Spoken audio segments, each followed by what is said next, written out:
আওয়ামী লীগের সাধারণ সম্পাদক ও সেতুমন্ত্রী ওবায়দুল কাদের বলেছেন, বাংলাদেশের রাজনৈতিক বন্ধু ভারত ও উন্নয়নের বন্ধু চীন। উন্নয়নের জন্য যেখানে সুযোগ সুবিধা পাবো তা কেন নেব না।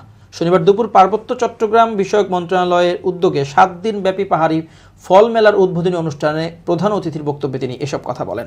রাজধানীর বেইলি রোডের শেখ হাসিনা পার্বত্য চট্টগ্রাম ঐতিহ্য সংরক্ষণ ও গবেষণা কেন্দ্রে এই ফল মেলার আয়োজন করা হয়েছে। ওবায়দুল কাদের বলেন, আমাদের ফরেন পলিসি হলো সবার সঙ্গে বন্ধুত্ব, কারো সঙ্গে শত্রুতা নয়। বঙ্গবন্ধুর এই পলিসি শেখ হাসিনা ফলো করেন।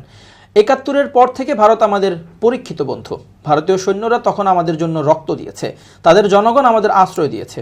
ওই দুঃসময়ের সাহায্য আমরা ভুলে যেতে পারি না। তিনি বলেন, ৭৫-এর পর থেকে ভারতের সঙ্গে সম্পর্ক বৈরিতা রেখে ২১ বছর অন্যরা কি অর্জন করেছে। আমরা সীমান্ত সমস্যা সমাধান করেছি। ভালো সম্পর্ক আছে বলে আরেকটা সমুদ্র সীমা ভারতের কাছ থেকে পেয়েছি। সম্পর্ক ভালো বলে ছিটমহল সমস্যার শান্তিপূর্ণ সমাধান করেছি। গঙ্গা পানির চুক্তিও করেছি।